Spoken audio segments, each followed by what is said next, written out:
Hey there, welcome back to the Cozy Cartridge, where we slow down, get cozy, and drift into nostalgia. Whether you're here to fall asleep, unwind, or just revisit some favorite memories, you're in the right place.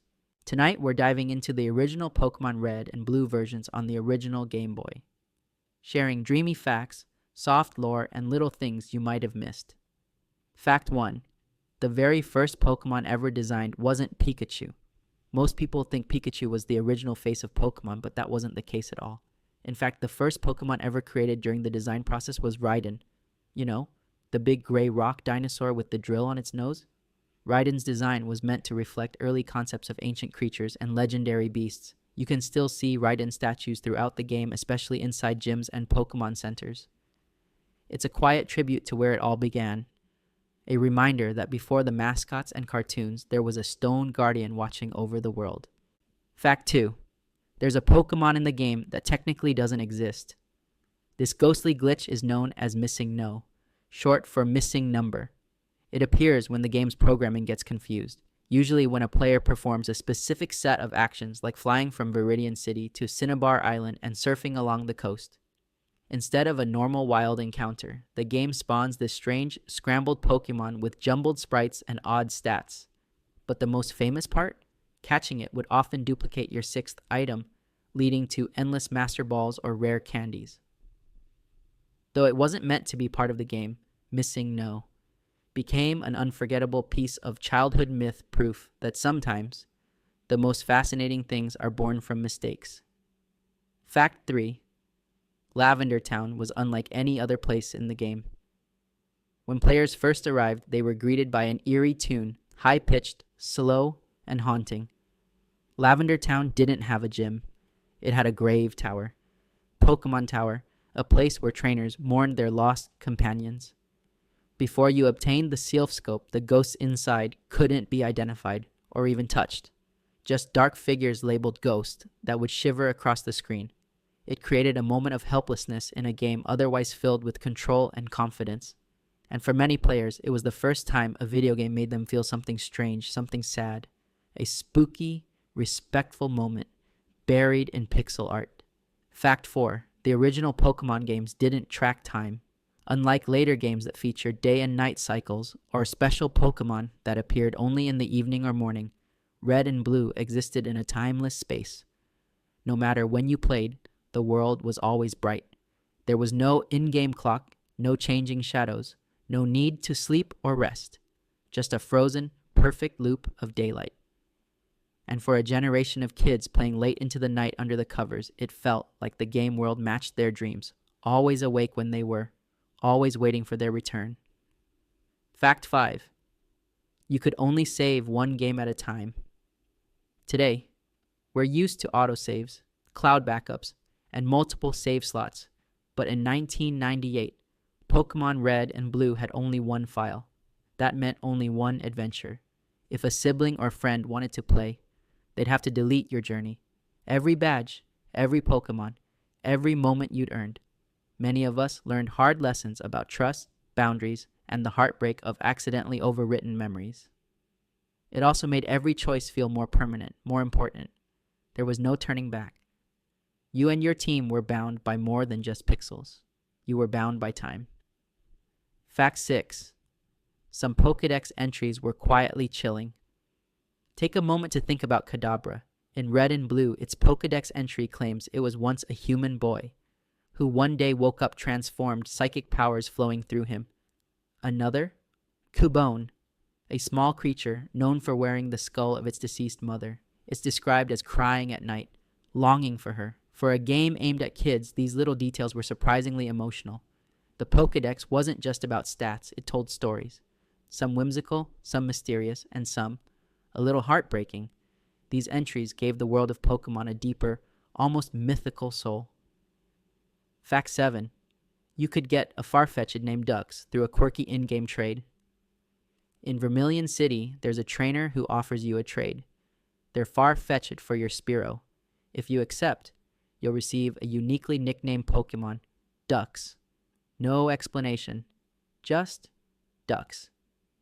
It's the only way to get Farfetch'd in Red and Blue unless you trade from another game. The name might seem silly, but there's something sweet about it. like a quiet inside joke from the developers. And since Farfetch'd carries a leek used as both a weapon and a walking stick, it felt like Dux was less of a battle partner and more of a quirky old traveler tagging along. Fact 8. Professor Oak was supposed to battle you. He's the first person you meet, a wise old professor who gives you your starter Pokemon. But did you know? Buried in the game's code is a complete battle team for Professor Oak. It's fully programmed but never used in the game. Some fans believe he was originally meant to be a secret final boss or an early mentor who tested your skills. His team includes Pokemon like Tauros, Exeggutor, and Arcanine, strong, balanced choices. While you never fight him in the final release, just knowing that Oak could have stood by your side or against you adds a whole new layer to his role. Fact 9. The bicycle costs 1 million Pokédollars. In Cerulean City, there's a bike shop. The bicycle inside costs 1 million Pokédollars, a ridiculous sum, especially since the game only lets you carry 999,999 at most. It's the ultimate unreachable item unless you get a special bike voucher from the Pokemon fan club in Vermilion City. That little moment where an enthusiastic man gives you a gift just because you listen to him talk about his Rapidash teaches something gentle. Kindness leads to movement, and with that voucher, you're suddenly speeding through the region. The world opens up, all because someone wanted to share a story with you. Fact 10. The game rewarded curiosity in hidden ways. Kanto was filled with invisible items, little treasures left on the ground with no sign they were there. No sparkles, no hints. But if you walk to the right spot and press the A button, you might find a rare candy, or a hidden max ether, or a nugget. These hidden surprises encouraged you to explore, to check behind every rock and shrub. The game never told you where they were, it just rewarded your attention. And sometimes those quiet discoveries felt better than any badge. Fact 11. You couldn't run in red and blue. There was only one speed, walking. No running shoes, no bicycles indoors. Just a steady pace, tile by tile. And yet, that slow movement never felt frustrating. It made the world feel larger, more deliberate. You had time to notice every tree, every building, every person standing still with something to say. It was a journey built on quiet steps. In a way, it mirrored real adventures, not a sprint, but a gentle walk towards something unknown. Fact 12. The Safari Zone was a wild experiment. Located in Fuchsia City, the Safari Zone flipped the rules. You couldn't battle the Pokemon inside. Instead, you had Safari balls, bait, and rocks. You had to guess what each creature would do. Would they stay? Would they run? It was a strange, unpredictable system, and yet it made catching Pokemon feel more alive, like fishing, or hoping for a butterfly to land on your finger, and somewhere in its tall grass, rare Pokemon waited if you were lucky. Fact 13. Some evolutions needed more than just leveling up. In Red and Blue, certain Pokemon couldn't evolve unless you traded them to another player. Haunter, Machoke, Kadabra, and Graveler all transformed into their final forms through the magic of connection. It was a bold design choice, one that encouraged community and trust. You had to let go of your partner, even for a moment, to help them grow. That idea, that we evolve better when we share and give, is quietly beautiful. Fact 14. Glitch City was never meant to be seen. There's a way, using Safari Zone tricks and a bit of game-breaking logic, to reach a strange place called Glitch City. It's a twisted, pixelated world where buildings appear in water, signs grow from trees, and nothing makes sense. It's not on the map. It wasn't meant to exist, and yet, exploring Glitch City felt like stepping into a dream, a surreal version of Kanto where the rules were soft and bendable. It was a glimpse into the raw imagination behind the game, chaotic, strange, and full of wonder. Fact 15. Your rival becomes champion right before you do. Throughout the game, your rival is always one step ahead. He gets his starter before you. He challenges you in inconvenient moments. And in the end, he beats the Elite Four.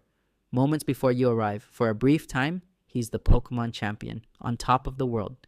Then, you defeat him. And as Professor Oak walks in, he quietly scolds your rival not for losing, but for not treating his Pokemon with enough love. It's a humbling moment, and a reminder that greatness isn't just about strength, it's about care. Fact 16. There were only 4 Pokeballs in the game. Just 4. the standard Pokeball, the Great Ball, the Ultra Ball, and the legendary Master Ball. No fancy modern ones like Quick Balls or Dusk Balls. Catching a Pokemon took skill, timing, sometimes luck. The thrill of a wiggling ball in the third shake was unforgettable, and the Master Ball, given only once, was powerful enough to catch anything without fail. Many players saved it forever, unsure when to use it. It felt like holding a wish in your pocket. Fact 17. Your first Pokemon wasn't just a starter, it was your story. At the beginning of the game, you had to choose between Bulbasaur, Charmander, or Squirtle. That one choice defined your early journey, what gym leaders would be difficult, what rival strategies would emerge, even how your team would grow. But more than that, your starter became your first true companion. It followed you, leveled with you, and often stayed by your side until the credits rolled. Years later, many players still remember who they picked first, like remembering an old friend. Fact 18. Mew was hidden in the code, a secret never meant to be found. Mew, the mythical 151st Pokemon, wasn't included in any official guide. You couldn't find it in tall grass, and there was no legitimate in-game method to catch it. That's because one of the game's developers, Shigeki Morimoto, added Mew after the game was finished, as a secret. And somehow, word got out. Rumors spread through playgrounds, myths about using strength on trucks near the SS Anne. And while most of those were false, the dream of discovering something hidden kept players coming back. Mew wasn't just a Pokemon, it was mystery, curiosity, and wonder, packed into a tiny sprite. Fact 19. There was no breeding.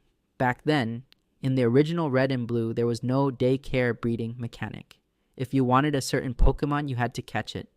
There was no hatching eggs or passing down moves. Each one was wild and one of a kind. Breeding wouldn't arrive until Gold and Silver. Back then, your Pokemon weren't products of planning, they were discoveries. Found, not made. Each one had a story, and every new catch was a small moment of joy. Fact 20. Pokemon was almost called Capsule Monsters. Before it became Pokemon, the game was being developed under the name Capsule Monsters, inspired by Japan's capsule toy vending machines. But the name didn't quite stick, and after several revisions, Pocket Monsters, and eventually, Pokemon became the final choice. Still, those roots are visible even now, in the shape of the Pokeball, in the joy of collecting, and in that feeling of opening something tiny, only to find something extraordinary inside. Fact 21. You could skip the Nugget Bridge battle. Most players battled their way across Nugget Bridge fighting 5 trainers and a Team Rocket grunt. But if you moved just fast enough before the first trainer's dialogue box finished loading, you could slip past and avoid the entire sequence. It wasn't game-breaking, just a clever little secret that reminded players there's always more than one way forward. Fact 22. The games weren't actually in color. Despite being called Red and Blue, the original cartridges were in black and white, or rather, grayscale. The Game Boy couldn't display true color, so all the vibrant art and ideas lived only in your imagination. It wasn't until Pokemon Yellow and the Game Boy Color that we finally saw Pikachu in yellow fur. But back then, even in shades of gray, the world of Pokemon felt bright. Fact 23. Koga's gym was a puzzle of invisible walls. When you reached Fuchsia City, Koga's gym introduced a new kind of challenge. You couldn't see where to go. Invisible walls blocked your path, and the only way forward was trial and error. You had to notice tiny visual cues in the floor, pattern a small shift, a gentle outline. It slowed you down, made you think, and taught patience. Not all battles are about power. Some are about observation. Fact 24. PC boxes could fill up without warning. In the early games, each PC storage box had a limit. If you caught a Pokemon while the box was full, it wouldn't transfer, it would be lost. Unless you saved often and remembered to switch boxes manually, you risked losing rare finds. It was a lesson in management and heartbreak. Many players learned it the hard way. Fact 25. Viridian City's gym stayed locked until the end. Early in the game, you pass a locked building in Viridian City. No one tells you what it is. Only near the end, after defeating 7 other gyms, do you return, and find that it's led by none other than Giovanni, the leader of Team Rocket.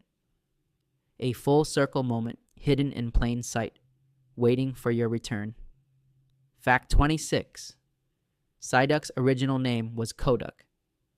In early Japanese concept materials, Psyduck was called Koduck, combining ko, which means child in Japanese, with duck.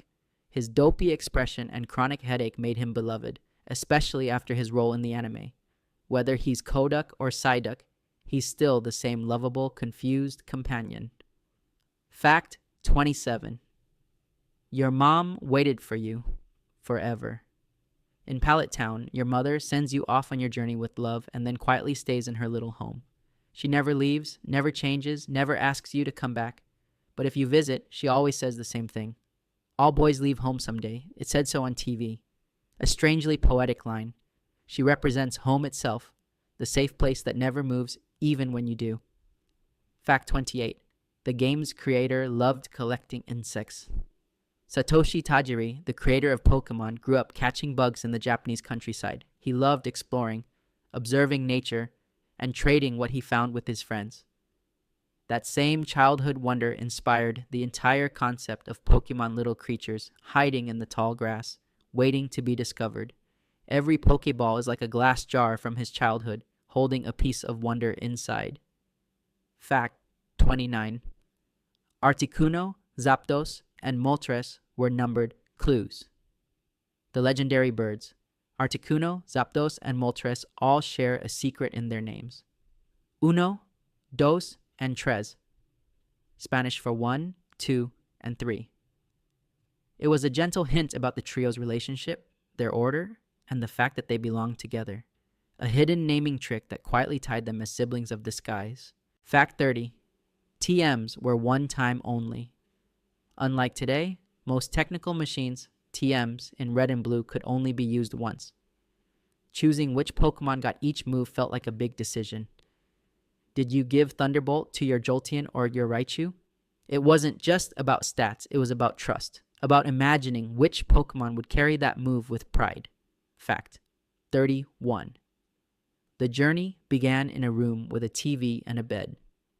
When you first start the game, you're standing in a simple room, your room. There's a TV, a singies, and a comfy bed. It's so small, but it's yours. And then you head downstairs, say goodbye to your mom, and walk out the door. That's where every adventure begins, not with fanfare, but with a quiet moment and a step into the unknown. Fact 32. You could walk through walls with a glitch. By performing a series of precise menu actions, players could actually walk through buildings, trees, and even off the map. It felt like becoming a ghost in the game. No more boundaries. You could drift wherever your curiosity led, into glitched cities or past the edge of the Pokemon League. It was eerie, quiet, and thrilling, like dreaming inside a dream. Fact 33. The trainer fly glitch. Summoning Pokemon from thin air. With some sneaky timing, by flying away from a trainer battle and returning, you could trigger strange encounters, including Pokemon far beyond your current level, or Pokemon that weren't even in the wild. It felt like summoning spirits, like bending the rules of the world with a secret ritual. Fact 34. You can evolve Pokemon without leveling them. Some players discovered that using the right glitch setups could evolve Pokemon without gaining experience. Like watching a Caterpie suddenly grow into a Butterfree with no effort. It felt like fast-forwarding time, skipping the hard parts, just to see who they could become. Fact 35. Struggle was the default move. If a Pokemon lost all 4 of its moves due to glitches or hacks, it would default to a hidden move called Struggle. This wasn't taught in-game, it just appeared. A mysterious, desperate move used when nothing else was left. Fittingly poetic, like a final whisper from a Pokemon that just wouldn't give up. Thanks for spending a little time here with me tonight, wandering through memories and cozy corners of the past. If you're still awake, I hope you're feeling a little more relaxed, and if you're already asleep, sweet dreams. Until next time, may your save file be safe, your batteries fully charged, and your heart full of wonder. Good night, the Cozy Cartridge.